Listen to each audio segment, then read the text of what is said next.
But don't stop there.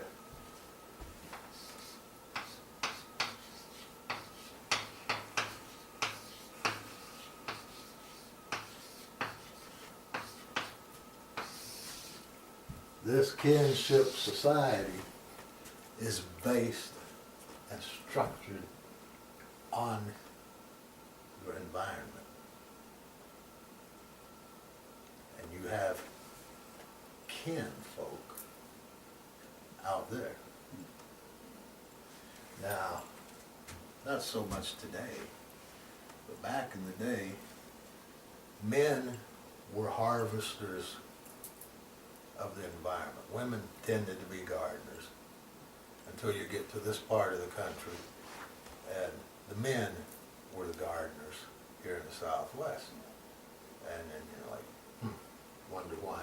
And there's been all kinds of crazy theories thrown out there. Most of them stupid because it's real simple. There's not a whole hell of a lot of environmental stuff to harvest. And you got to work to get it here.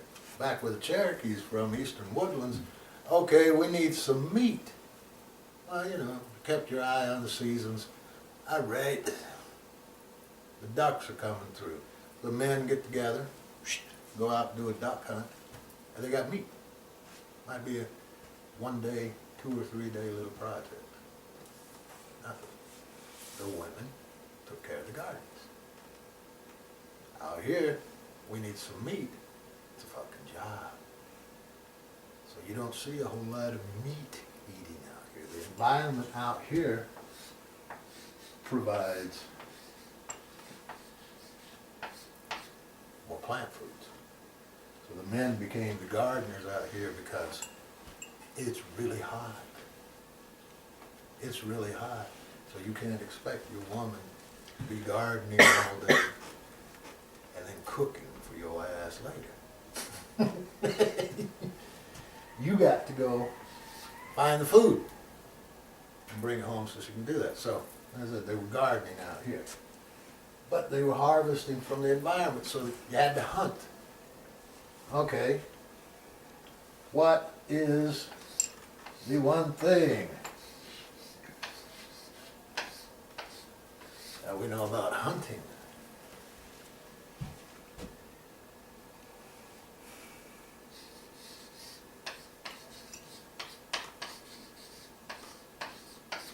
Just about every animal in the world is better at it than we are. They're more fleet of foot, more physically endurable. Wolves can chase a deer, an elk, a moose, a buffalo, whatever, for miles and bring it down. And we can think we're Superman from now till the day hell freezes over. We can't do it. We can't do it. Cats are stealthier than we are. They can ambush big prey. We ain't that good at it. So in order to be able to hunt successfully, what do we have to do?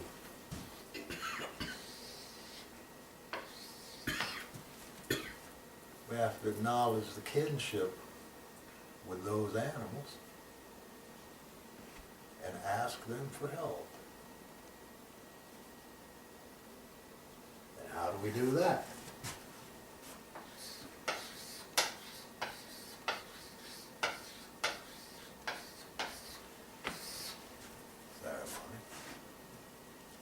Ceremony, rituals, certain prescribed procedures that we go through so that we can be successful in the hunt, we can be successful in the plant, in the gardens.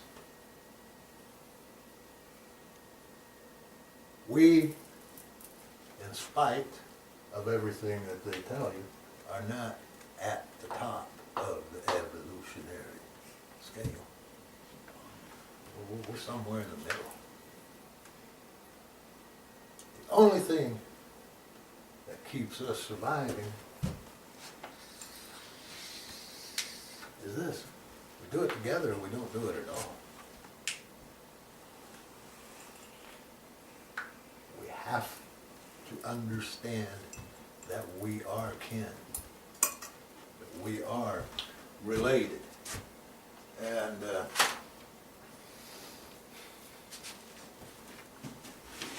these ceremonies evolve out of these necessities in the environment.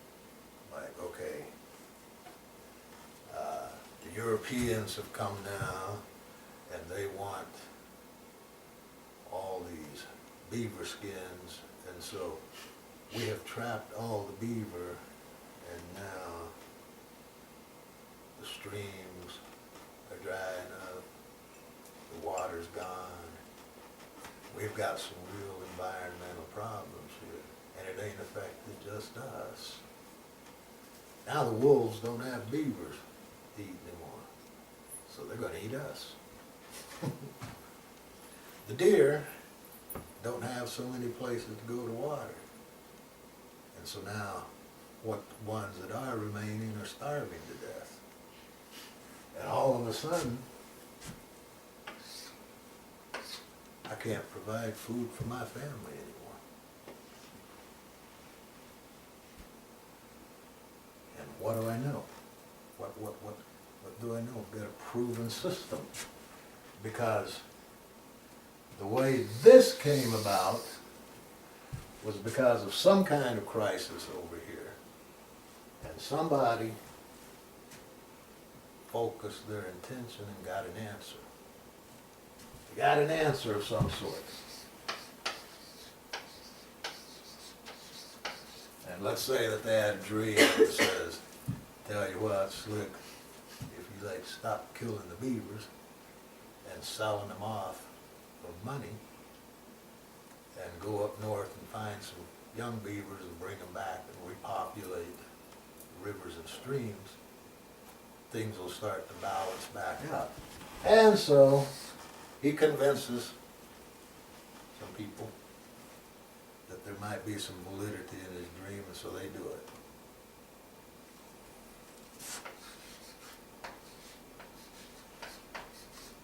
And it works. Things start to, the balance starts to return. The deer come back, water comes back, the forest starts to grow again, everything gets cool.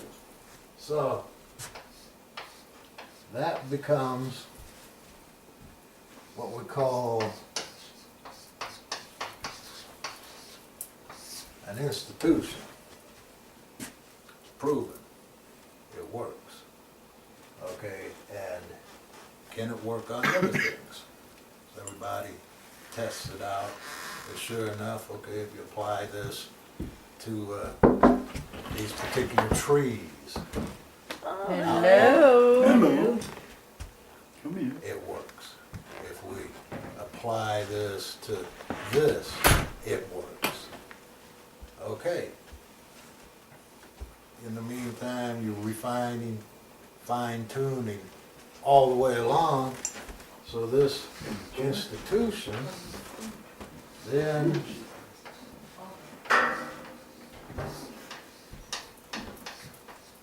becomes a tradition because we always did it that way. And you laugh to yourself. So, no, the hell no, we didn't always do it that way. We always had a way to find the answer.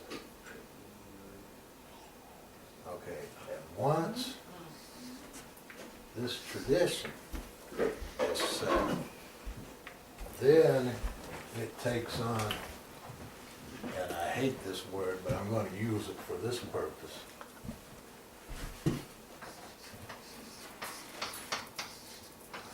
It takes on a religious connotation. And out of that comes a ceremony. And in the ceremony is embodied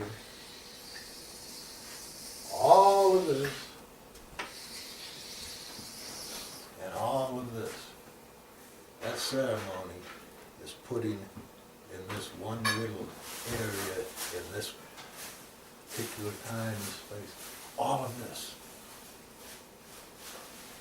All of this.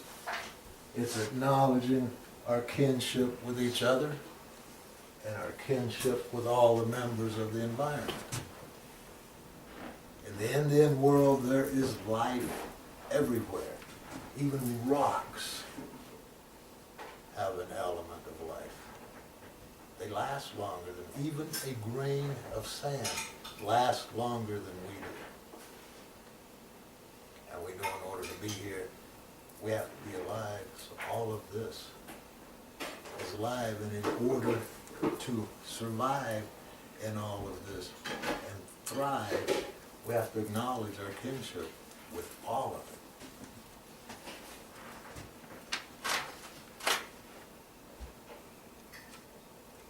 Now recently we've run into the problem when the Europeans came, they didn't see life this way.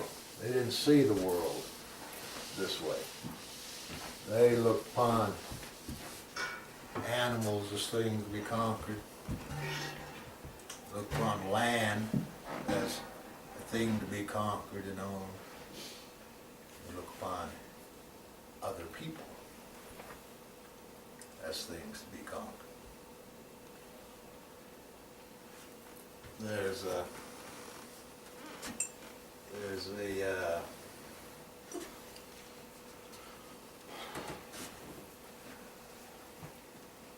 I don't know exactly how to put it, but this separation of worldviews has led to where we are now. Now we've got ceremonies.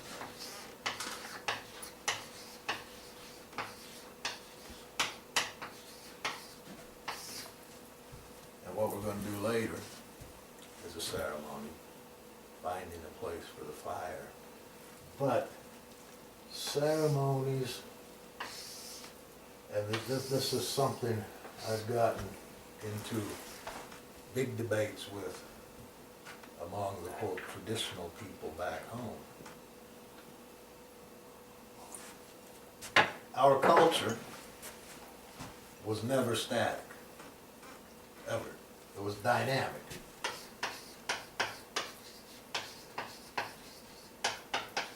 And if you want to picture that it's a balloon.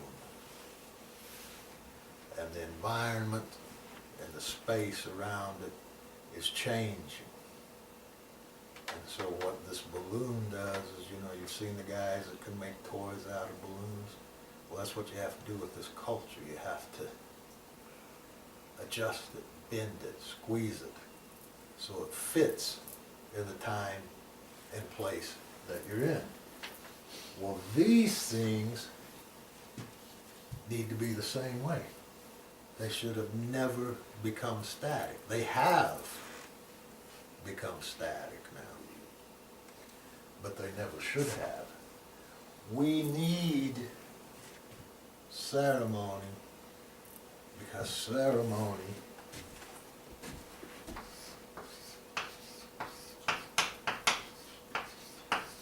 defines us and our relationship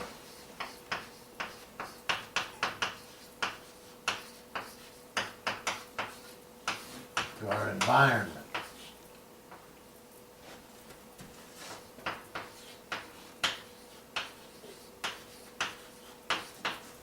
gotta give you a student to write this stuff on. Ceremony defines who and what we are and our relationship to our environment. I mean, we have our 7 main ceremonies. And we should continue to do those ceremonies. They define us. They define what Cherokee is. They define that. But we need some new ceremonies.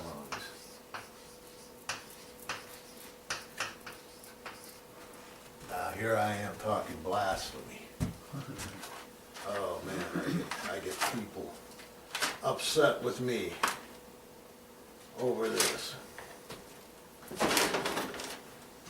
My friend Dan Agent wrote this paper and gave it to me. And Dan worked for the Smithsonian Indian Museum. He helped set that thing up. He was in on the ground floor there. And this is a paper he wrote about ceremony. This is a quote. "I've had enough of that," she said. "If they like that magic so much, let them live off it." So she took the plants and the grass from them. No baby animals were born. And she took the rain clouds with her. Unquote. That was Mother Earth. This is what she said to some Indians not all that long ago. Now we know that there's a way to bring the rain. We know that there's a way to cure any illness.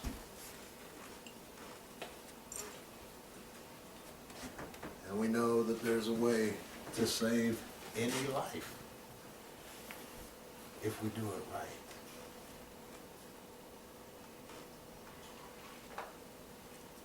We can bring the rains. I mean, we're in the middle of a, 11-year drought here in Arizona, or has it been longer than that, in the Southwest period. And why is that? Why is that? Why are we in this long drought? Any ideas?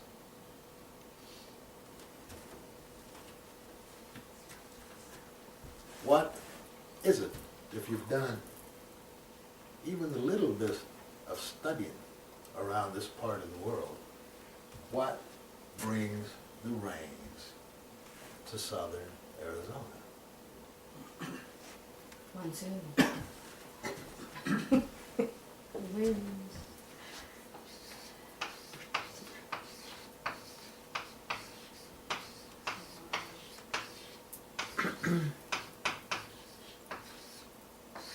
Oh, How many centuries have the TOs oh. and the people before then been gathering the saguaro fruit, doing what they will with it, and setting aside a certain part to make a wine, and then giving it back to the earth? And when they were doing that, what happened? They were farming here. What happened? Rain came. They got rains every year. They got good monsoons. And yes, they were farming. They were farming.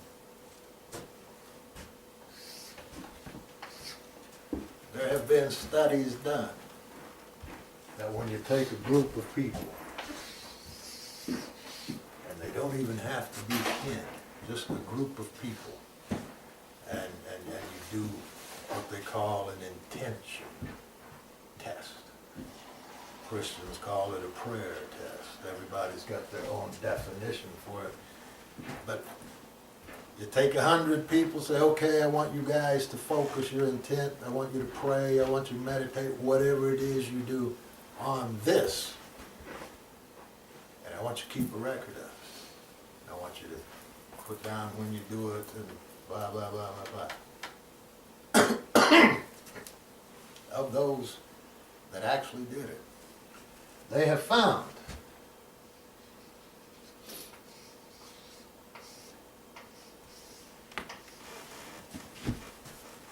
that it takes 0.07% out of 100 people to actually cause a thing to happen, to quote, effect change. Now, what is 0.07 of 100? Is that even one person? Now, if I remember my equations right from school, this is 7/100, right? I mean, we're not even talking tenths here. We're talking 100s. So 7/100 of a person 7 pennies out of 100 can effect change. That means if you have 100 people doing a ceremony and one person spends just a little more than half of their effort, intention, if we can actually effect change, okay? If that applies across a bigger group, I don't know how many people we have in southern Arizona. I've never looked. I don't know. But what it tells me is we don't have that much doing the ceremony to bring rain.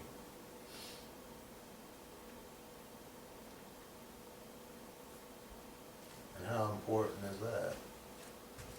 Seems pretty important to me, but there's something even bigger.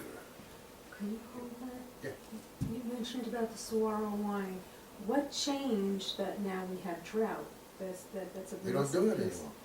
Oh, they don't? Some people still do, but clearly Very small. not But this if many. it only takes 0.07 and it's just a little small group, Yeah, but we're talking, how many people live in southern Arizona?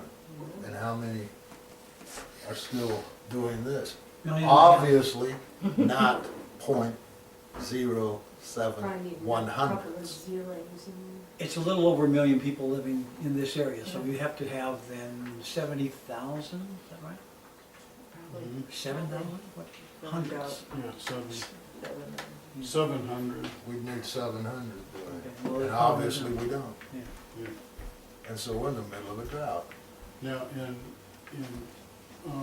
Pacinimo, and Guwachi, and Gubo, out west, on the Tanaka Nation, they do that. there. It's only localized. And They if do you- it, they if you do look it at the in weather- Mexico. And you know, Mexico ain't that far away. Have you heard about the drought in Mexico? Think about that. We're talking what, 50 miles? So They get their monsoons every year. Kawarka, where the Tanatham are, they do the saguaro wine. In Pisamoa, Guwachi, Gubo, all the way west of the Tanatha Nation, they do that. And if you look on the weather maps, every year, They get their rains. they get the rains.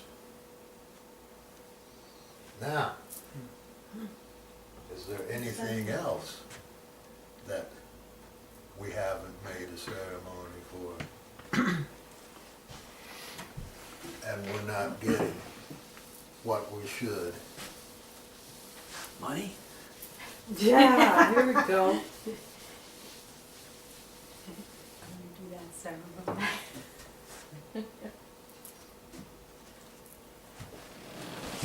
Is the world under threat? Oh, No, I'm serious. The world under threat. I mean, No. you know, No.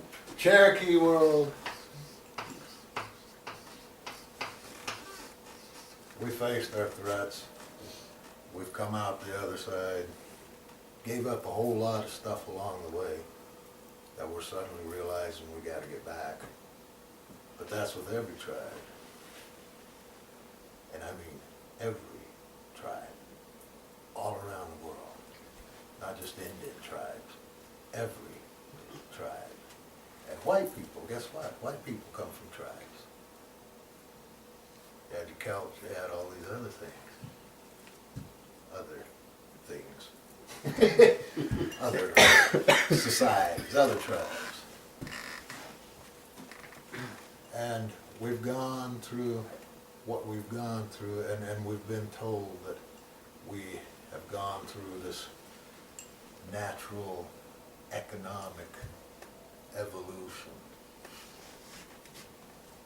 I beg to differ with that point. And we are all under threat, and we're being kept distracted by a whole lot of other stuff. We're told about climate change and global warming, and everybody's concerned about that, and we can see the people doing it. I see it every day when they're spraying that stuff in the air. And most people won't even look at it and won't believe it. But guess what? If they stopped, the rains and all sorts of other things might come back. And what's going to make them stop? Nothing is going to make them stop until we come to the realization that we have all been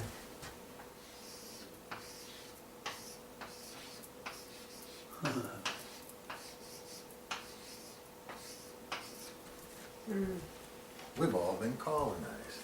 Now, Indian people, we know about colonization.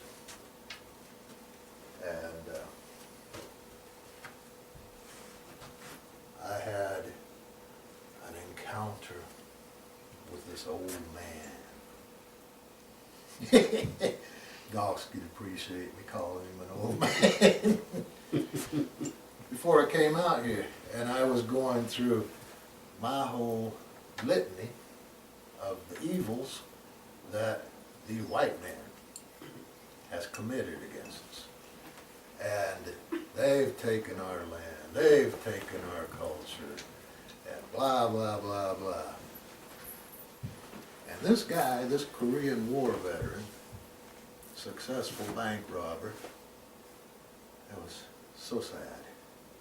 He successfully robbed a bank. I'm going to wander off the track. You can turn that off if you want, but down the road it is, don't confess. Anyway, I had been given my spiel about everything that the white man has done for us, and I'm going to read this to you. This is what he came back with. We always come back to that, don't we? It was planned that way. For all the anger and the frustration and the guilt too. Indians wake up every morning of their lives to see the land which was stolen still there and within reach. Like its theft is being flaunted in your face. And the desire is strong to make things right, to take back what was stolen and stop them from destroying what they've taken. But you see, we've done as much fighting as we can with the destroyers and the thieves. As much as we could do and still survive. They only fool themselves when they think it's theirs. Deeds in the papers, they don't mean anything. It's the people who belong to the land. That is the trickery of witchcraft. They want us to believe that all evil resides with the white people. Then we'll look no further to see what's really going on. They want us to separate ourselves from white people and be ignorant and helpless as we watch our own destruction. But white people are only tools that the witchery manipulates. And I'm telling you, we can deal with white people. It was Indian witchery that made them the way they are in the first place.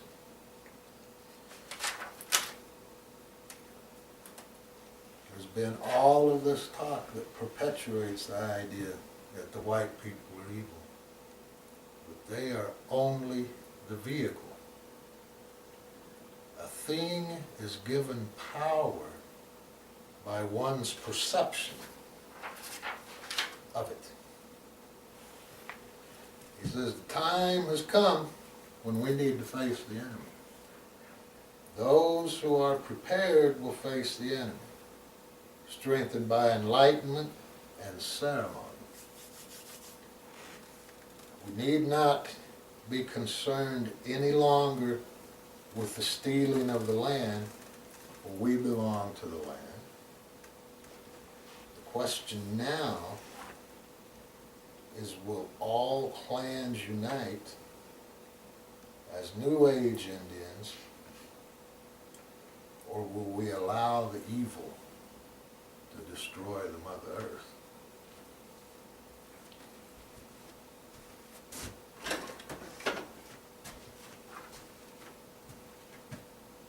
I stood there feeling like a fool.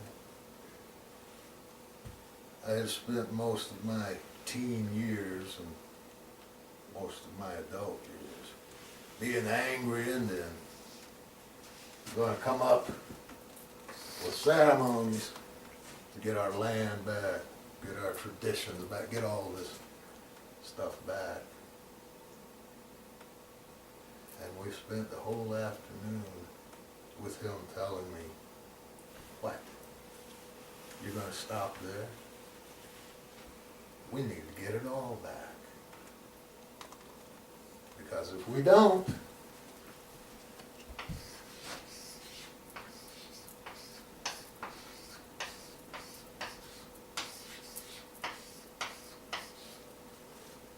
we'll leave the door wide open for that, and that's going to kill us all. That's going to destroy all the land.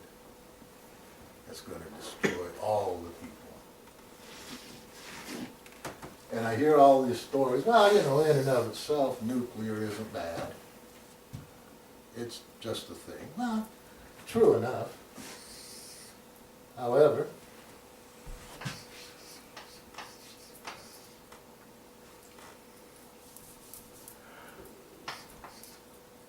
I have no idea how to spell this place. But anyhow.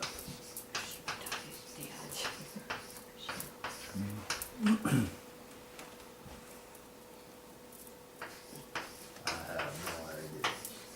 That's a crude attempt at Fukushima Daiichi. Pretty good. If that is not a prime example of how evil this stuff is. I mean, it's not in the news anymore. And the reason it's not in the news anymore, Doug was just talking on our way over here, the latest thing that's come out. They are very close to totally shutting Japan down. No one in or no one out. It's that bad. That radiation leak is that bad. Well, and when the tsunami hit, there were 3 explosions. There were 3 nuclear reactors, all 3 exploded. Each one of those explosions was 168 times. Wow, that's scary. So Cherokee culture was structured on this kinship. And the fact that it survived with this concept of the inviolable, anyway, the individual was paramount. That was the most important thing. How in the hell would that work? Because you can't get anything to happen that way, but it did. And how did it? Cooperation. Because when you're dealing with kin, okay, you gotta cooperate. You might get pissed off at one of your kinfolk, but you gotta get over that. Because to all of your kin, the most important thing in the world is you. And to you, the most important thing in the world should be them. And so it, by necessity, requires cooperation to get anything done. You don't see a lot of that anymore. Cherokee is an ideology that runs deeper than any culture or religion. The vitality of Cherokee culture is dependent on the uniqueness and equality. Wow, that's good. So Cherokee culture was structured on this kinship. And the fact that it survived with this concept of the inviolable, anyway, the individual was paramount. That was the most important thing. How in the hell would that work? Because you can't get anything to happen that way, but it did. And how did it? Cooperation. Because when you're dealing with kin, okay, you gotta cooperate. You might get pissed off at one of your kinfolk, but you gotta get over that. Because to all of your kin, the most important thing in the world is you. And to you, the most important thing in the world should be them. And so it, by necessity, requires cooperation to get anything done. You don't see a lot of that anymore.